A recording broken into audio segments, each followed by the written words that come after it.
ಪ್ರಮೋದ್ ನವಮಿ ಜೊತೆ ಎಲ್ಲೋ ಹೊರಗಡೆ ಹೋಗ್ತಿದ್ದಾನೆ ಅಂತ ಹೇಳ್ದೆ, ಇನ್ನೂ ಬರ್ಲೇ ಇಲ್ಲ. ನನಗೆ ಯಾಕೋ ಅವನು ಹೋಗಲ್ಲ ಅನಿಸ್ತಿದೆ. ಯಾಕೆ ಅಪಶಕನವಾಗಿ ಮಾತಾಡ್ತಿದ್ಯಾ? ನಾನೇ ಅವನ್ನ ಮಾತಾಡ್ಸ್ಕೊ ಬಂದಿದ್ದೀನಿ. ನೀನ್ ನೋಡಿದ್ರೆ ಏನೇನೋ ಹೇಳ್ತಾ ಇದೀಯಾ. ಅವಳ ಜೊತೆ ಹೋಗ್ತೀನಿ ಅಂತ ಅವನ್ ಎಷ್ಟು ಖುಷಿಯಾಗಿದ್ದಾಗುತ್ತಾ? ಇಷ್ಟು ವರ್ಷದಲ್ಲಿ ಅವನ್ ಅಷ್ಟೊಂದು ಖುಷಿಯಾಗಿದ್ದನ್ನ ನಾನು ಯಾವತ್ತೂ ನೋಡೇ ಇಲ್ಲ. ಅಮ್ಮ, ನೀನ್ ಹೇಳ್ತಿರೋದ್ ನೋಡ್ತಿದ್ರೆ ನನಗೂ ಅವನ್ನ ನೋಡ್ಬೇಕು ಅನ್ನಿಸ್ತಿದೆ. ನಾನೇ ಹೋಗಿ ಅವನ್ನ ಮಾತಾಡ್ಸ್ಕೊಂಡ್ ಬಂದ್ಬಿಡ್ಲಾ? ಸುಮ್ಮನೆ ನಿಂತ್ಕೊಳೆ. ನೀನ್ ಹೋಗಿ ಅವನ್ನ ಡಿಸ್ಟರ್ಬ್ ಮಾಡಬೇಡ. ಇನ್ನೇನು ಅವನ್ ಬರ್ತಾನಿರು. ಓಹೋ, ಏನು ಅಮ್ಮ ಮಗಳು ಇಬ್ರು ದೇವಸ್ಥಾನದ ಮುಂದೆ ಈಳ್ಗಾಯಿ ಹಾಕಿದ್ರೆ ಅದನ್ನ ಬಾಚ್ಕೊಳಕ್ಕೆ ಕಾಯ್ಕೊಂಡಿರ್ತಾರಲ್ಲ, ಆ ರೀತಿ ಕಾಯ್ಕೊಂಡು ನಿಂತಿದ್ದೀರಾ? ಏನ್ ವಿಷಯ? ಹೌದು ರೀ, ನಿಮ್ ತಲೆನ ತೆಂಗಿನಕಾಯಿ ತರ ಹೊಡಿತಾರೇನೋ ಅಂತ ಕಾಯ್ತಾ ಕೂತಿದೀವಿ. ಇಷ್ಟು ವಯಸ್ಸಾದ್ರೂ ಏನ್ ಮಾತಾಡ್ಬೇಕು, ಹೇಗ್ ಮಾತಾಡ್ಬೇಕು ಅಂತ ಗೊತ್ತಾಗಲ್ವಾ? ಅಬ್ಬಬ್ಬಬ್ಬಬ್ಬ, ಒಂದು ಮಾತಾಡಿದ್ರೆ ನಾನು ನೀ ಅದೆಷ್ಟು ಮಾತಾಡ್ತೀಯ? ಈ ರೀತಿ ಮಾತಾಡೋದ್ರಿಂದಾನೆ ಹೆಣ್ಣಿಗೆ ಮಾತೆಯರು ಅಂತ ಕರೆಯೋದು. ಈಗ ಸುಮ್ನೆ ಇದ್ರೆ ಸರಿ. ಏನೇನೋ ಮಾತಾಡಿ ನಮ್ಮ ಒಳ್ಳೆ ಮೂಡ್ನ ಹಾಳು ಮಾಡಬೇಡಿ. ಒಳ್ಳೆ ಮೂಡಲ್ಲಿದ್ದೀರಾ? ಏನಪ್ಪಾ ಅಂತದ್ದು? ಹಾ, ಬಂದ ನಮ್ ರಾಜ್ಕುಮಾರ. ಏನಪ್ಪ ರಾಜ್ಕುಮಾರ, ರಾಣಿ ಜೊತೆ ಎಲ್ಲೋ ಸವಾರಿ ಹೊರಟಿದೆಯಂತೆ, ಏನ್ ವಿಷಯ? ಏನಿಲ್ಲಮ್ಮ, ಆಚೆ ಹೋಗ್ಬೇಕನ್ನಿಸ್ತು. ಅದಕ್ಕೆ ತಕ್ಕನಾಗೆ ನವಮಿ ಕೂಡ ಆಚೆ ಹೋಗೋಕೆ ಒಪ್ಕೊಂಡ್ಲು. ಅದಕ್ಕೆ ಆಚೆ ಹೋಗ್ತಿದ್ದೀವಿ.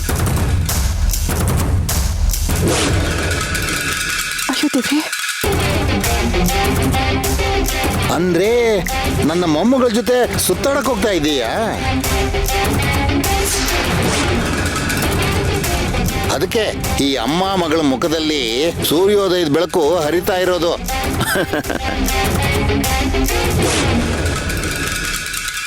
ಅಯ್ಯೋ ದೇವ್ರೆ, ಈ ನವಮಿಗೇನಾಯ್ತು? ಇವನ ಜೊತೆ ಯಾಕೆ ಹೊರಗೆ ಹೋಗ್ತಿದ್ದಾಳೆ? ಅವಳಿಗೆ ಹೆಚ್ಚು ಕಮ್ಮಿ ಆದ್ರೆ ಅಯ್ಯೋ ದೇವ್ರೆ, ಇದನ್ನ ಹೇಗಪ್ಪ ತಡೆಯೋದು? ಯೋ ಮೊಮ್ಮಗನೆ, ಬೇಗ ಬರ್ಬೇಕು ಅಂತ ಏನೂ ಇಲ್ಲ. ರಾತ್ರಿ ಲೇಟ್ ಆದ್ರೂ ಪರವಾಗಿಲ್ಲ. ಅವಳ ಜೊತೆ ಆರಾಮಾಗಿ ಸುತ್ಕೊಂಡು ಯಾವ್ದಾದ್ರು ಒಳ್ಳೆ ಹೋಟ್ಲಲ್ಲಿ ಊಟ ಮಾಡ್ಕೊಂಡು ನಿಧಾನಕ್ ಬಾ. ಮನೆಗ್ ಬರೋಕ್ ಮುಂಚೆ ಗೊತ್ತಲ್ವಾ, ಸಿಹಿ ಸುದ್ದಿ ಕೊಡ್ಬೇಕು.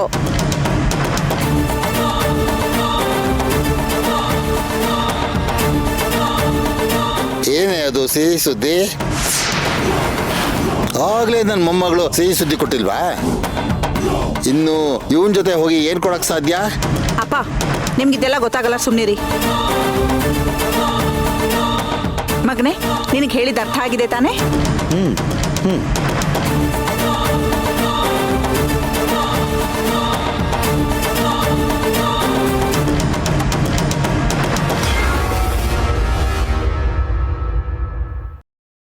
ಏನು ಎಲ್ರು ಇಷ್ಟು ಖುಷಿಯಾಗಿದ್ದೀರಾ? ಏನಾಯ್ತು? ನೀನು ಪ್ರಮೋದನ್ ಜೊತೆ ಹೊರಗಡೆ ಹೋಗ್ತೀನಿ ಅಂದ್ಯಲ್ಲಮ್ಮ, ಅದಕ್ಕೆ ಇವ್ರಿಷ್ಟೊಂದು ಖುಷಿಯಾಗಿರೋದು ಇವರು. ಅಲ್ಲ, ನಾವು ಹೊರಗಡೆ ಹೋಗ್ತಿದ್ರೆ ನೀವೆಲ್ಲ ಯಾಕೆ ಇಷ್ಟೊಂದು ಖುಷಿ ಪಡ್ತಿದ್ದೀರಾ? ನಾವೇನಿದು ಫಸ್ಟ್ ಟೈಮ್ ಹೋಗ್ತಿಲ್ವಲ್ಲ?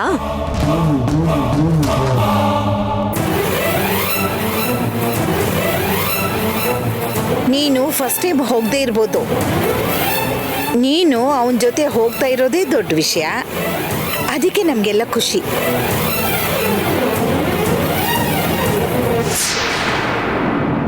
ನೋಡಿ, ನೀವಿಬ್ರು ಎಷ್ಟು ಚೆನ್ನಾಗಿ ರೆಡಿ ಆಗಿದ್ದೀರಾ ಅಂತ. ನಿಮ್ಮಿಬ್ರನ್ನ ನೋಡ್ತಾ ಇದ್ರೆ ರಾಮ ಸೀತೆ ಜೋಡಿ ತರ ಕಾಣ್ತಾ ಇದ್ದೀರಾ. ಅಯ್ಯೋ ಅಜ್ಜಿ, ನಿಮ್ಗೆ ಹೋಲಿಕೆ ಮಾಡೋದಕ್ಕೂ ಬರೋದಿಲ್ವಲ್ಲ? ನಾನು ಇವನು ರಾಮ ಸೀತೆ ಅಲ್ಲ, ನಾನು ಚಿರು ರಾಮ ಸೀತೆ ಥರ.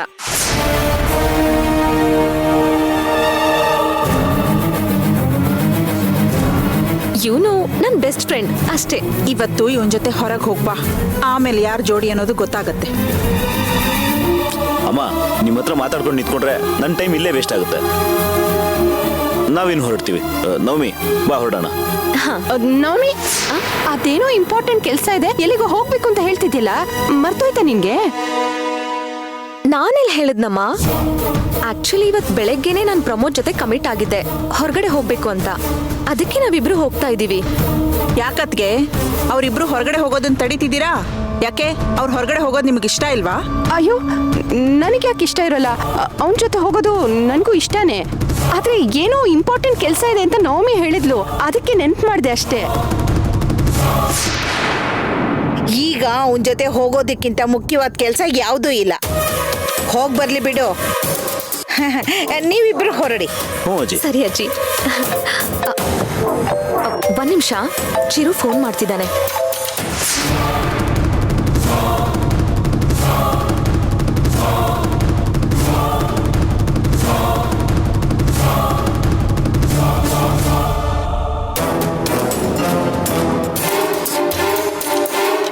ದೇವ್ರೆ, ಹೇಗಾದ್ರೂ ಮಾಡಿ ಇವನ್ ಜೊತೆ ಹೋಗೋದನ್ನ ತಪ್ಪಿಸ್ಬಿಡಪ್ಪ.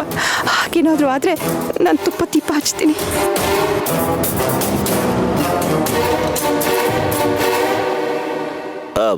ಹೋಗೋಣವಾ? ಸಾರಿ ಕಣೋ ಪ್ರಮೋದ್, ಆಕ್ಚುಲಿ ಚಿರು ಫೋನ್ ಮಾಡಿದ್ನಲ್ಲ, ಏನೋ ಅರ್ಜೆಂಟ್ ವಿಷಯ ಅಂತೆ. ಅವನೇನೋ ಮಾತಾಡ್ಬೇಕು ಅಂತ ಕರೀತಾ ಇದ್ದಾನೆ. ನಾನು ನಾಳೆ ಬರ್ತೀನಿ ಅಂದ್ರು ಅವ್ನು ಕೇಳ್ತಾ ಇಲ್ಲ ಕಣೋ. ಸೊ ಇವಾಗ ನಾನು ಅವನ್ನ ಮೀಟ್ ಮಾಡಕ್ ಹೋಗ್ತಾ ಇದ್ದೀನಿ. ಡೋಂಟ್ ವರಿ, ನಾವ್ ಇನ್ನೊಂದ್ಸರಿ ಹೊರಗಡೆ ಹೋಗೋಣ. ಪ್ಲೀಸ್ ಬೇಜಾರು ಮಾಡ್ಕೋಬೇಡ. ಬಾಯ್.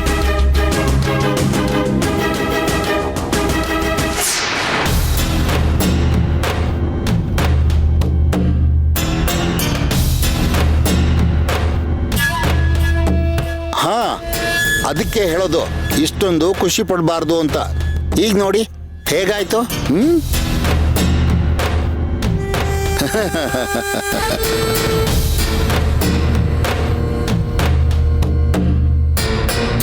ಈ ದರಿದ್ರದವಳು ಅಡ್ಡ ಬಂದಾಗ್ಲೇ ಏನೋ ಆಗುತ್ತೆ ಅನ್ಕೊಂಡೆ, ಹಾಗೆ ಆಯ್ತು.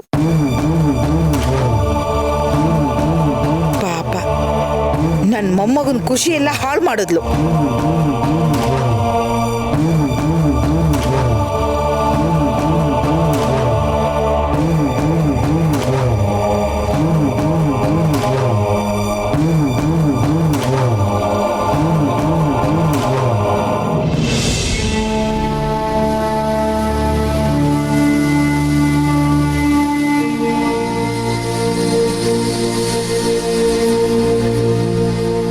ಆರ್ತಿ, ಹಾ ಮಾವ, ನೀ ಇಲ್ಲಿದ್ಯಾಮ್ಮ? ಏನಾದ್ರೂ ಬೇಕಿತ್ತಾ? ಹಾಗೇನಿಲ್ಲಮ್ಮ, ನಿನ್ನ ಹತ್ರ ಒಂದು ವಿಷಯ ಮಾತಾಡೋದಿತ್ತು, ಅದಕ್ಕೆ ಬಂದೆ. ಏನ್ ಮಾವ? ಅದೇನಮ್ಮ, ನನ್ನ ಮೊಮ್ಮಗಳು ನಿನ್ನ ಮದುವೆ ಬಗ್ಗೆ ಹೇಳಿದ್ಲಲ್ಲ, ಆ ವಿಷಯ. ಮಾವ, ಏನ್ ಮಾತಾಡ್ತಿದ್ದೀರಾ ನೀವು? ಅವಳಿಗೇನೋ ಬುದ್ಧಿ ಇಲ್ಲ ಹಾಗೆ ಹೇಳ್ತಾಳೆ, ನೀವು ಹಾಗೆ ಹೇಳ್ತಿದ್ದೀರಲ್ಲ. ನೋಡಮ್ಮ, ಅವಳು ಚಿಕ್ಕ ಹುಡುಗಿ ಇರ್ಬೋದು, ಆದರೆ ಅವಳು ತಗೊಂಡಿರೋ ನಿರ್ಧಾರ ತುಂಬ ದೊಡ್ಡದಮ್ಮ. ಅದನ್ನ ನಾವು ಒಪ್ಕೊಳ್ಳೇಬೇಕಲ್ಲ.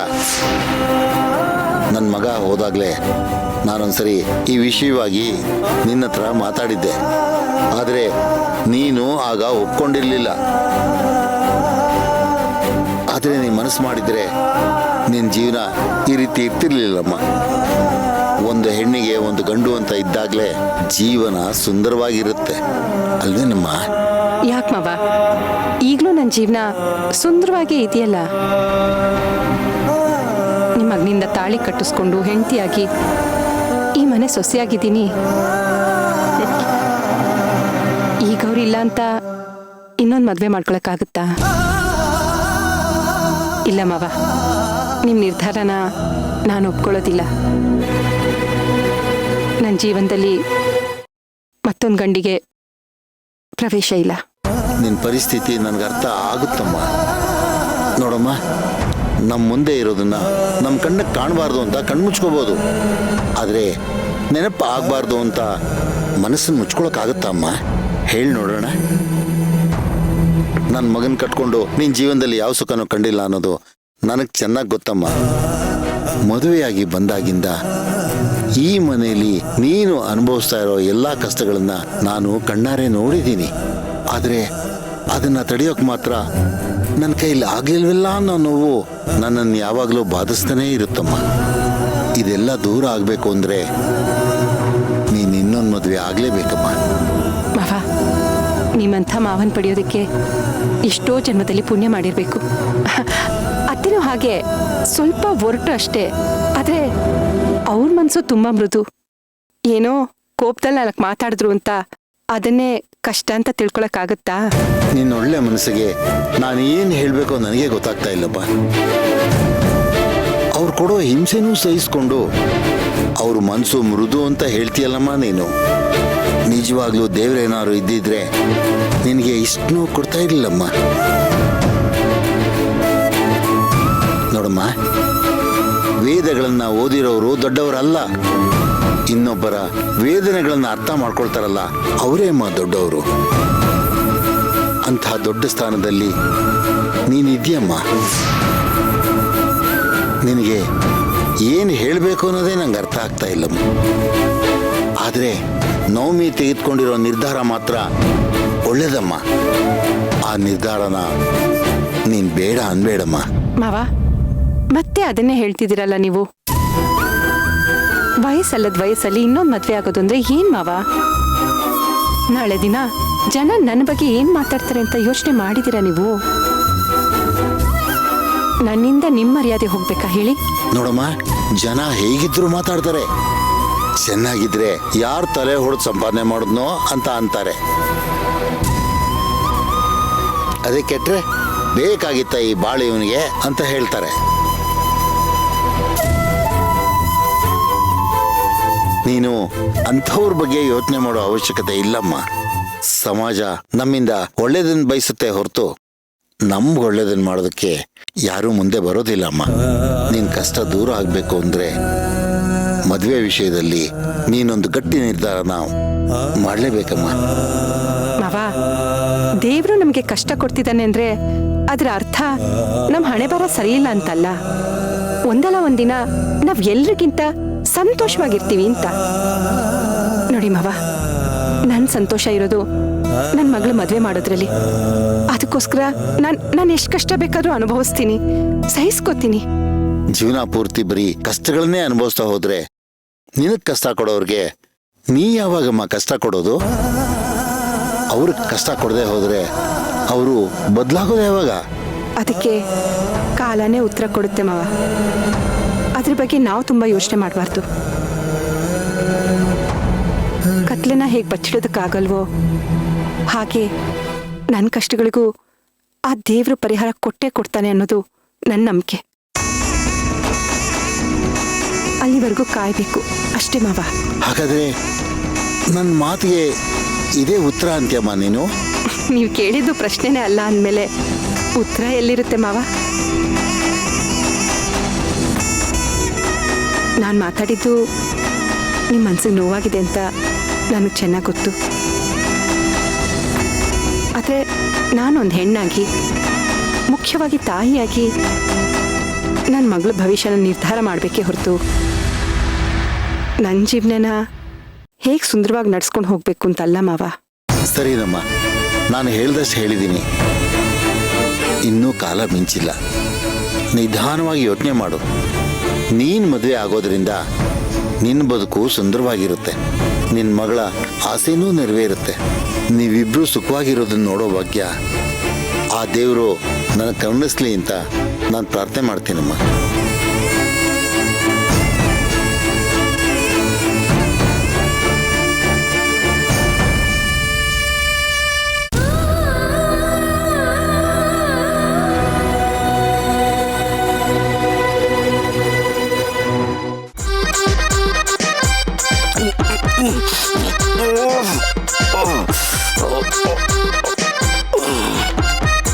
ಅಯ್ಯೋ ದೇವ್ರೆ, ಇಲ್ಲಿ ನಾನೊಬ್ಬ ಇದ್ದೀನಿ, ಕುಡಿಬಾರದನ್ನ ಕುಡಿದು ಹೀಗೆ ನರಳ್ತಾ ಇದ್ದೀನಿ ಅಂತ ಈ ಮನೇಲಿರೋ ಯಾರಿಗಾದ್ರೂ ಒಬ್ರಿಗಾದ್ರೂ ನನ್ನ ಬಗ್ಗೆ ಕಾಳಜಿ ಇದೆಯಾ?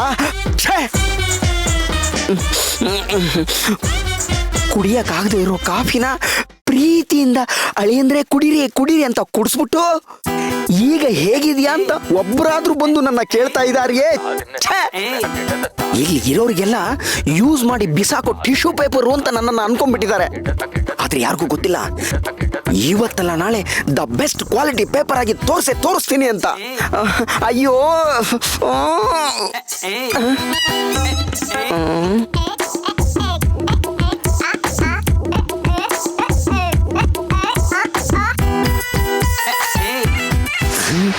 ಶಾಕಿನಿ ಡಾಕಿನಿ ಇಬ್ರು ಒಟ್ಟಿಗೆ ಬಂದಿದ್ದಾರೆ ಅಂತಂದ್ರೆ ಏನು ಅನಾಹುತ ಆಗಿದೆ ಅಂತಾನೆ ಅರ್ಥ. ಇದಕ್ಕೂ ನಾನೇ ಬಲಿಯಾಗ್ಬಿಡ್ತೀನೋ ಏನೋ. ಕಿಸ್ದಿದ್ ಸಾಕು, ತಿಂದು ಮುಗಿಸಿ. ಲೇ, ಗಂಡನಿಗೆ ಒಳ್ಳೆ ಬೀದಿ ನಾಯಿಗೆ ಹಾಕೋ ತರ ಹಾಕ್ತಾ ಇದೆಯಲ್ಲೇ, ಸ್ವಲ್ಪ ಪ್ರೀತಿಯಿಂದ ಹಾಕಬಾರ್ದೇನೆ? ಆಹಾಹಾ, ಈ ಮುಖಕ್ಕೆ ಪ್ರೀತಿ ಬೇರೆ ಕೇಡು. ಇವತ್ ನಿಮ್ಮಿಂದಾನೇ ಎಲ್ಲ ಹಾಳಾಗ್ತಿದೆ. ಲೇ, ಎಲ್ಲ ಕಷ್ಟಗಳಿಗೂ ಶನೇಶ್ವರನೇ ಕಾರಣ ಅನ್ನೋ ಹಾಗೆ ಇಲ್ಲಿ ಅಮಾಯಕನ ತರ ನರಳ್ತಾ ಬಿದ್ದಿದ್ದೀನಿ. ನಾನು ಅದು ಹೇಗೆ ಕಾರಣ ಆಗ್ತೀನಿ? ಮತ್ತೇನ್ ಅಳಿ ಅಂದ್ರೆ, ಬೆಳಿಗ್ಗೆ ಅವಳು ಕಾಫಿ ಕೊಟ್ಟಾಗ ಕುಡಿದೇ ಹೋಗಿದ್ದಿದ್ರೆ ಇಷ್ಟೆಲ್ಲ ಆಗ್ತಾ ಇತ್ತಾ ಹೇಳಿ? ಮಾಡೋದೆಲ್ಲ ಮಾಡಿ ಈಗ ಗೊಳೋ ಅಂದ್ರೆ ಯಾರು ಕೇಳ್ತಾರೆ? ಅತ್ತೆ ಅತ್ತೆ, ನೀವು ಕೂಡ ನನ್ನ ಬೈದ್ಬಿಟ್ರಾ? ಅಪ್ಪ ಭಗವಂತ, ನಿನ್ನ ಹತ್ರ ನಾನು ಇಷ್ಟೇನ ಕೇಳ್ಕೊಂಡು ಬಂದಿರೋದು, ಹೀಗೆ ಉಗಿಸ್ಕೋಬೇಕಾ?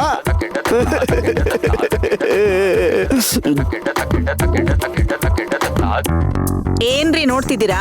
ಈಗ ತಿಂದೆ ಹೋದ್ರೆ ನಾನೇ ತುರುಕ್ಬೇಕಾಗತ್ತೆ. ಬೇಡಮ್ಮ ತಾಯಿ, ಅಂತ ದೊಡ್ಡ ಕೆಲಸ ಮಾತ್ರ ಮಾಡಕ್ ಹೋಗ್ಬೇಡ, ನಾನೇ ತಿಂತೀನಿ.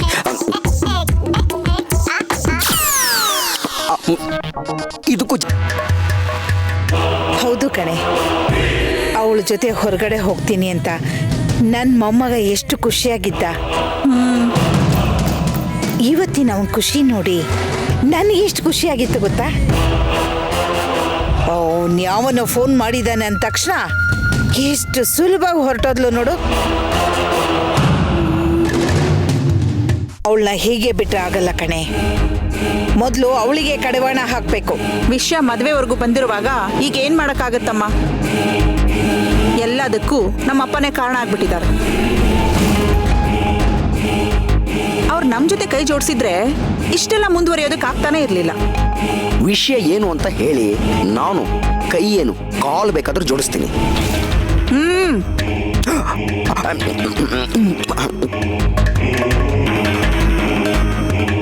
ಲೇ, ನಿಮ್ಮಪ್ಪನ್ ನಾನು ಎಷ್ಟು ಬೈದ್ರು ಅವರು ಈ ವಿಷಯದಲ್ಲಿ ಮಾತ್ರ ನನ್ನ ಮಾತು ಕೇಳ್ತಾ ಇಲ್ಲ. ಆರ್ತಿ ಮೇಲೆ ಅದೇನ್ ಪ್ರೀತಿನೋ ಅದೇನ್ ಅಭಿಮಾನನೋ ಗೊತ್ತಿಲ್ಲ. ಅವಳು ಹೇಳಿದ್ದಕ್ಕೆಲ್ಲ ಕೋಲೆ ಬಸ್ವಿನ ತರ ತಲೆ ಅಲ್ಲಾಡಿಸ್ತಾ ಕೂತಿರ್ತಾರೆ. ಅದೇನ್ ಮೋಡಿ ಮಾಡಿದಾಳೋ ಏನೋ ಗೊತ್ತಿಲ್ಲ. ಅಮ್ಮ, ನನ್ ಮಗನಿಗೆ ಏನ್ ಕಡಿಮೆ ಆಗಿದೆ ಅಂತ ಅಪ್ಪ ಅವನ ವಿಷಯದಲ್ಲಿ ತಲೆನೇ ಹಾಕ್ತಿಲ್ಲ. ಆ ಚಿರು ನೋಡಿದ್ವಲ್ಲ, ಒಳ್ಳೆ ಓತಿ ಖ್ಯಾತ ಇದ್ದಾಗಿದ್ದಾನೆ. ಅದೇನ್ ನೋಡಿ ನವಮಿ ಅವನ್ನ ಇಷ್ಟಪಟ್ಲು, ಅದೇನ್ ನೋಡಿ ಅವನ್ನೇ ಮದ್ವೆ ಆಗ್ತೀನಿ ಅಂತಿದ್ದಾಳೋ ಭಗವಂತನ್ಗೆ ಗೊತ್ತು. ಲೇ, ಇವತ್ತು ಓತಿ ಕ್ಯಾತನ್ ತರ ಇರೋರೆ ಕಣೆ, ನಾಳೆ ರಿತಿಕ್ ರೋಷನ್ ತರ ಟೆಡಿನ್ ಟೆಡಿಡಿನ್ ಟೆಡಿನ್ ಟೆಡಿಡಿನ್ ಅಂತ ಫೇಮಸ್ ಆಗೋದು. ನಾನು ನಿನ್ನ ಕಟ್ಕೊಳ್ಳೋದ್ಕಿಂತ ಮುಂಚೆ ಹೇಗಿದ್ದೆ, ಈಗ ನೋಡು ಮೈ ಕೈ ತುಂಬಿಕೊಂಡು ಹೇಗಾಗಿದ್ದೀನಿ ಅಂತ. ರೀ ಏಯ್, ನಂದಿನ್ನು ಡೈಲಾಗ್ ಇದೆ, ಆಮೇಲೆ ನೀನ್ ಮಾತಾಡು. ಕಕ್ಕಿ, ನಾಳೆ ಅವಂದು ಮದುವೆ ಆಗ್ಲಿ, ಹೇಗಾಗ್ತಾನೆ ಅಂತ ನೋಡ್ತಾ ಇರೋ. ಮಾತಾಡೋ. ಈಗ ಬಾಯಿ ಮುಚ್ಕೊಂಡು ತಿಂದ್ರೆ ಸರಿ, ಇಲ್ಲ ಅಂದ್ರೆ ಲೇ, ಬಾಯಿ ಮುಚ್ಕೊಂಡು ಅದು ಹೇಗೆ ತಿನ್ನಕ್ಕಾಗತ್ತೆ?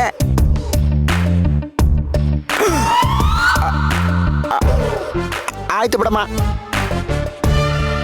ನಿನ್ನ ಕಣ್ಣ ನೋಟಕ್ಕೆ ಬಾಯಿ ಮುಚ್ಕೊಂಡೆ ತಿಂತೀನಿ.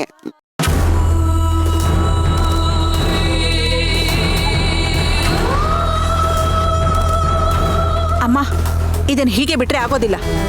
ಪ್ರತಿ ಕ್ಷಣನೂ ನನ್ನ ಮಗನಿಗೆ ಸೋಲಾಗ್ತಿದೆ. ಇನ್ನೂ ತಡ ಮಾಡಿದ್ರೆ ಅವನು ಯಾವನ ಜೊತೆನೋ ಮದ್ವೆನೋ ಆಗಿ ಹೋಗುತ್ತೆ.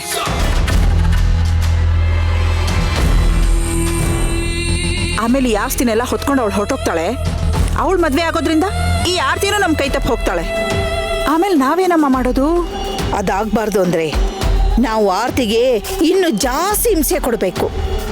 ನಾವು ಕೊಡೋ ಹಿಂಸೆಗೆ ಅವಳೇ ಅವಳ ಮಗಳಿಗೆ ಬುದ್ಧಿ ಹೇಳಿ ಪ್ರಮೋದನ್ ಜೊತೆ ಮದುವೆ ಮಾಡಿಸ್ಬೇಕು. ಇಲ್ಲಮ್ಮ, ಅದೆಲ್ಲ ವರ್ಕೌಟ್ ಆಗಲ್ಲ.